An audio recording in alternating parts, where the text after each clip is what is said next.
Alright, what's going on guys? So today's video we're going to be talking about YuGiOh Alpha, which is a new level 8 Earth Beast effect monster with 3000 attack and 2500 defense, which is a monster being released in Phantom Rage, which is coming out to the TCG on November the 6th, 2020. So basically what I'm going to do in this video is I'm going to kind of break down the pros and cons. I'm going to, well, one, compare it to Pankratops because it basically is Pankratops, and then I'm going to kind of break down and discuss where I think it should be played in terms of main deck or side deck. But before we get into any of that, I just kind of want to ask, if you do enjoy this video, please leave a like and subscribe. Also, can you do me a favor, and if you enjoyed this kind of content, please comment down below another card you'd like me to bring up for discussion, and then I can make a video about it and we can kind of, just kind of get the discussion going. I'd really appreciate it. So hope you enjoyed the video guys, thank you in advance. So YuGiOh Alpha has an effect that reads as follows: cannot be normal summoned or set, must first be special summoned from your hand, while the total attack of all monsters your opponent controls is higher than the total attack of all monsters that you control. You can target any number of beasts, beast warriors and or winged beast monsters you control. YuGiOh Alpha you control cannot attack directly for the rest of this turn. Also return the targeted monsters to the hand, then return the same number of face-up monsters your opponent controls to the hand. You can only use this effect of YuGiOh Alpha once per turn.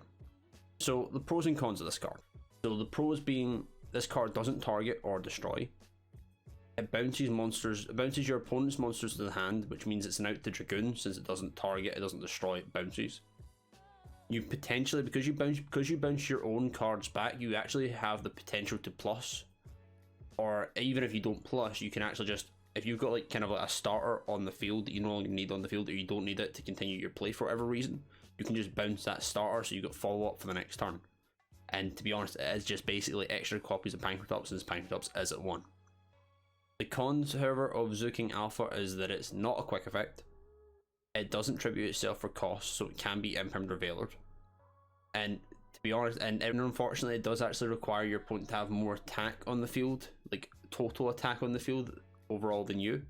Meaning you can't summon it if there is a monster with 0 attack and you've got no monsters, because I mean you basically have the 0 attack, because the way YuGiOh works is if you've got no monsters, it's counted as your total attack on field is 0.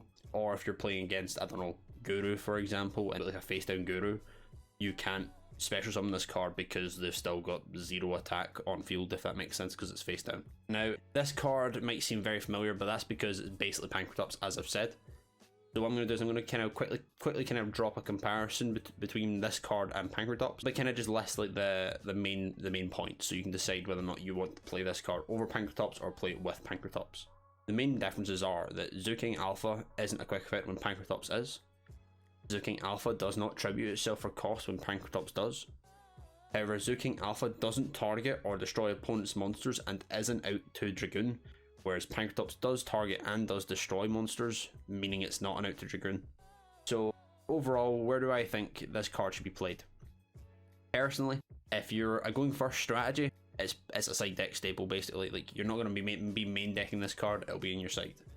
If you're a blind second strategy, you could main deck this card, but regardless of if you expect your opponent to go first or second, or regardless if you yourself go first or second, expect this card to be in basically every player's side deck, because it is generic, non-targeting, non-destruction removal.